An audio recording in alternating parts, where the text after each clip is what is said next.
네, 그럼 진행하겠습니다.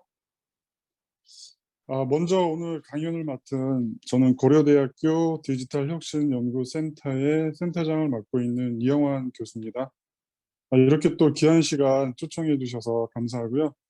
지금 이후에 시간도 많이 있는 관계로 제 주제는 짧고 간단하게 발표하도록 하겠습니다. 네, 다음 페이지 부탁드립니다. 예, 그 전에 간단하게 저희 센터 소개를 해드리면 저희 원래 센터 이름은 빅데이터 융합사업단이었습니다. 근데 저희도 계속 과제를 해보고 연구를 해보니까 이 빅데이터에 대한 부분은 이제 하나의 수단, 저희가 생각하는 판단 기준입니다. 그런 결과를 도출했고, 인공지능이라든가 블록체인 이런 다양한 쪽 과제와 사업을 하다 보니 전체로 포괄할 우리 목표 지향점으로 바꾸자 해서 저희 그 사업단 이름도 디지털 혁신 연구센터로 변경하게 되었습니다. 저 최근에 여러분 뭐 개인정보 관련해서 있는 마이데이터 이런 부분은 뭐 국내 사업 중에서 가장 많이 했고요. 그리고 다양한 기관, 기업들하고 저희가 산학협력을 진행하고 있습니다. 네, 다음 페이지. 제 그 강연의 주제는 뭐 기술을 제가 어떤 기술에 대한 지식이라든가 이런 걸 전달하기보다는 여러분이 향후에 다양하게 빅데이터 관련된 뭐 사업, 분석 기회 등등이 있을 텐데 저희가 다양한 걸 해보면서 느꼈던 그런 지향점, 아이디어 뭐 이런 차원이라고 보시면 되겠고요. 그와 관련된 소개를 할 계획입니다. 참고로 이 두 물고기는 지역 축제 소재예요. 왼쪽은 산천어고 오른쪽은 빙어축제입니다. 그런데 이 두 축제가 강원도에 있는 지역에 있는 지자체고 경쟁 관계에 있어요. 오른쪽에 있는 빙어축제가 먼저 시작을 했는데 왼쪽에 있는 산천어 축제가 후발주자로서 나중에 역전하게 되고 세계 겨울 4대 축제까지 성장을 하게 됩니다. 저는 그거에 대한 성공 요인이 무엇일까 고민을 했고 거기에는 지식관리라는 그 나름대로의 가설을 세워서 두 축제를 비교해서 성공 요인을 도출하게 되었습니다. 사실 이 빅데이터는 인공지능도 이런 부분하고 크게 저는 이렇게 멀지 않다고 생각을 하는데요. 그 이유가 데이터 기반에서 정보, 지식, 그리고 그 지식이 모든 구성원들에게 확산이 되는 그런 프로세스를 가졌다는 겁니다. 하물며 그 지방정부, 공공기관에서도 조차 그렇게 경영이라든가 행정을 하는데 과연 우리가 이제 기업을 하는 수익을 추구하는 이 주체 입장에서도 이런 부분이 반드시 필요하다는 거죠. 다음 페이지 있습니다. 그래서 제가 이제 두 축제가 그럼 과연 성과가 얼마나 차이가 날까 분석을 해봤는데 붉은색이 산천어 축제고 파란색이 이제 빙어 축제입니다. 그래서 관광객 추이는 뭐 지금도 그렇지만 굉장히 이제 초반에는 불리했지만 역전이 됐고 많은 그 지자체에서 목적으로 하는 경제 효과는 뭐 비교조차 안 될 정도로 큰 차이가 납니다. 이런 부분들이 산천어 축제는 산천어라는 소재를 가지고 굉장히 많은 종류의 학술 활동이라든가 연구 활동 이런 것들을 했고요. 그 당시에는 단순하게 뭐 도서라든가 연구 자료, 그다음에 토론, 세미나, 뭐 심포지엄 등등에 관련된 활동을 했다라는 거죠. 자, 다음 페이지 보여주십시오.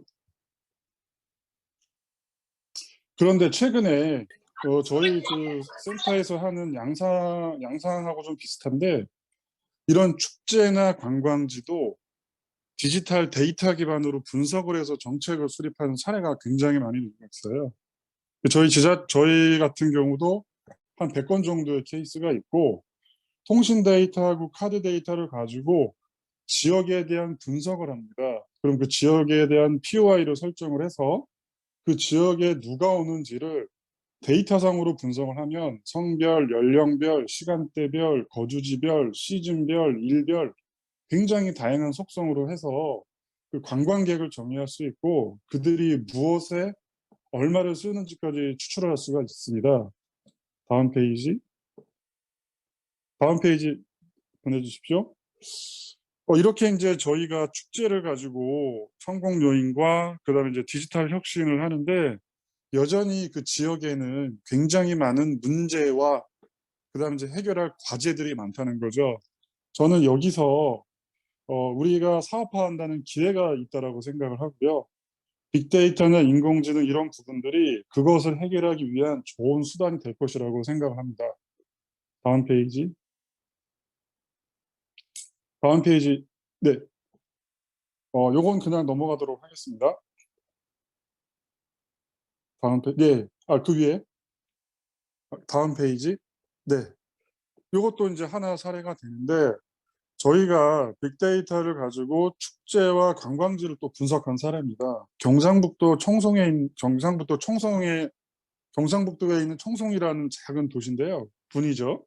근데 여기가 이제 그 중앙산이라는 관광지, 아주 단풍철이면 사람들이 굉장히 많이 있는 곳입니다. 근데 이쪽에서 사과 축제가 매년 있는데 지역 주민이나 정책 쪽에서는 그렇게 경제적인 파급 효과가 큰 것 같지 않다. 이런 고민이 있었어요. 그래서 저희가 이거를 빅데이터를 기반으로 해서 분석을 해서 축제를 한번 관광권에서 생활권으로 바꾸면 어떻겠습니까라는 제안을 드렸어요. 그래서 실제로 지자체에서는 축제지를 변경을 했습니다. 여기는 굉장히 많은 이해관계자가 있어서 성공할 수 있으면 좋겠지만 실패할 경우 굉장히 내부적으로 문제가 생기는 그런 지역입니다. 근데 결과적으로 저희가 축제지를 옮기는 걸 제안을 드렸고 실제 옮긴 결과는 관광객이 2배 이상 증가를 했어요. 참여 관광객이. 그리고 낮 시간대뿐만 아니라 저녁 시간대까지 관광객이 참여했고 그리고 중요한 거는 젊은 층의 참여 비율이 굉장히 많이 늘었다는 겁니다. 그리고 그런 참여자가 증가한 덕분에 지역 소득이 증가했죠. 그래서 이 청송군은 이런 결과를 기초로 문화체육관광부에서 진행하는 사업에 또 공모에 또 도전을 했어요. 그래서 추가적으로 기존의 축제 예산 이외에 1년에 3억씩 3년간 한 10억 정도를 추가적으로 지자체도 수익을 낸 거죠. 다음 페이지. 예, 이게 이제 그 결과를 말해주는 걸 추격을 한 겁니다. 그래서 젊은 층이 늘어나고 등등 이런 이제 이것도 추정이 아니라 실제 데이터 기반으로 객관적으로 도출한 결과입니다. 다음 페이지. 예, 이건 이제 도심에서 있었던 일인데요. 제가 이제 이 사례를 관광이지만 예제를 드리는 건 결국 빅데이터나 인공지능은 툴이라는 거예요. 우리가 추구하는 목표가 아닙니다. 우리가 목표로 하는 거는 수익을 창출하고 비용을 줄이고 새로운 기회를 창출하는 이런 게 되겠죠. 또 지자체 같은 경우 이제 종로구도 저희가 한번 빅데이터 분석해서 사업을 했는데 여기가 북촌마을이라는 곳으로 관광객이 많이 와요. 그런데 주민들은 시끄럽다 못 살겠다 하고 구청에서는 확인이 안 된다. 그걸 객관적으로 어떻게 증명하느냐 이게 아주 팽팽하게 대립을 했었습니다. 다음 페이지. 네, 그래서 저희가 이거를 이제 그 히트맵을 가지고 빅데이터 상에서 그림을 구현했는데 붉은색으로 나타나는 곳이 관광객이 밀집된 지역이에요. 여기가 도로를 따라서 관광객이 방문하고 있고 이 바로 옆에 주택가가 인접해 있는 거죠. 그리고 중요한 것은 저희가 시간대별로 분석을 해보니까 주말에도 관광객이 몰려오고 새벽 6시에도 관광객이 몰려오는 거예요. 데이터상으로. 그래서 이걸 저희가 이제 종로구청에 제안을 했고 해결 방안을 저희가 제안을 드려서 여러 가지의 정책적인 그런 시도를 하게 되었습니다. 그다음 페이지.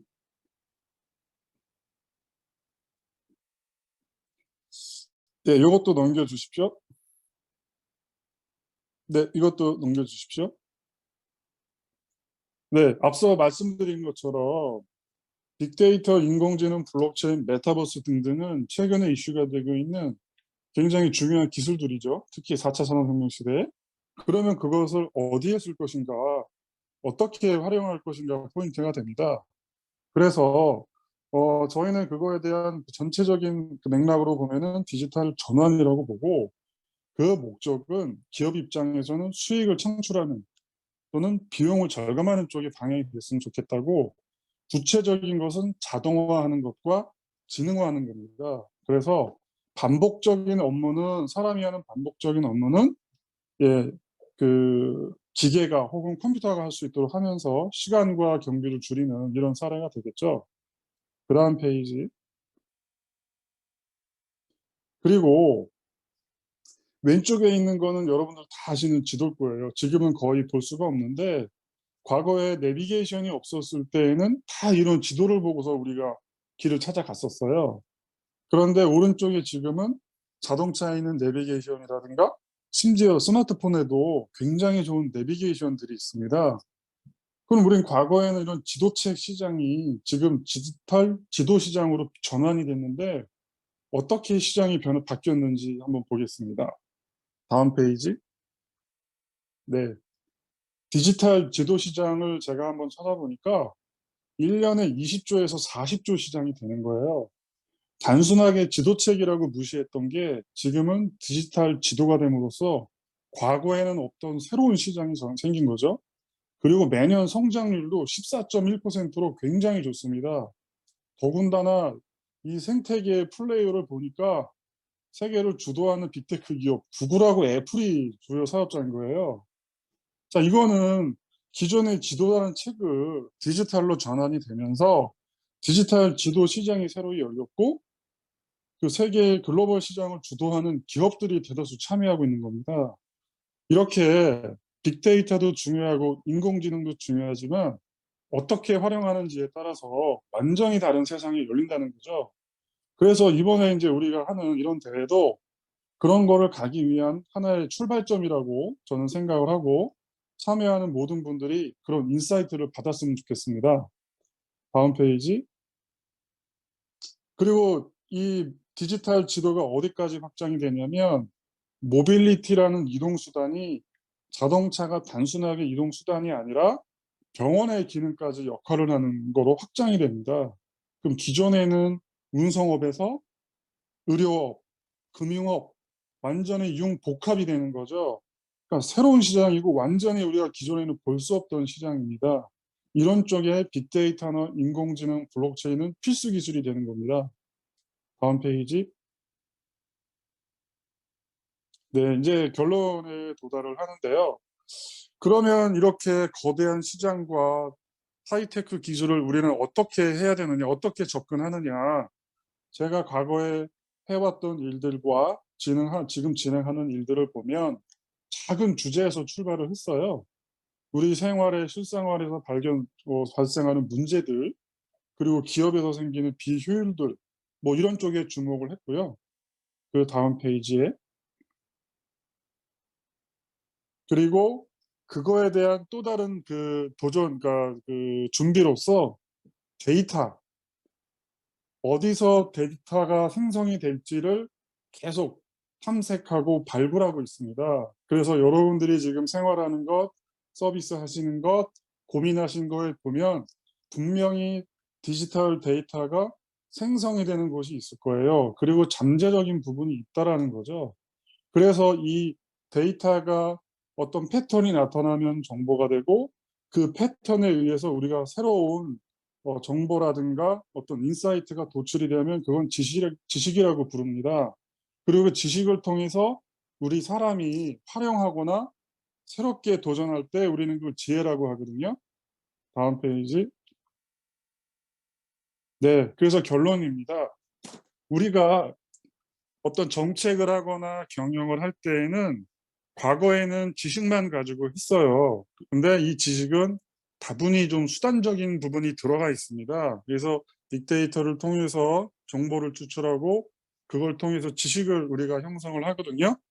그런데 이 지식은 우리 사람이 활용하지 않으면 소용이 없어요. 예. 그래서 앞으로 빅데이터를 하는 분들은 꾸준히 관심을 가지시는 게 중요하고 빅데이터 인공지능과 관련된 스킬은 반드시 또 익혀야 되겠고요. 그리고 자기가 전공하거나 관심 있는 분야, 의료, 금융, 산업 등등의 도메인 지식까지 겸하게 되면 다양한 문제를 발견할 수 있고 그곳으로부터 여러분들이 생각하는 비즈니스 기회를 찾을 수가 있습니다. 하나의 예로서 어떤 환자의 데이터가 나왔을 때 일정한 패턴이 그렸을 때 일반인들은 그걸 절대 보고서 설명하거나 이해할 수 없어요. 하지만 환자를 진료하는 의사들은 그게 안과인지 내과인지 외과인지에 대한 질병을 기반으로 해서 그 질병의 상태가 어떻고 어떤 처방이 필요한지를 진단해서 처방할 수 있거든요. 그래서 이런 부분을 전반적으로 복합하는 게 저는 지혜라고 말씀을 드릴 수가 있습니다. 그래서 너무 기술적인 것에 얽매이지 마시고 이렇게 다양한 경험과 고민, 창의력을 겸비한 그런 인재로 성장하시길 바랍니다.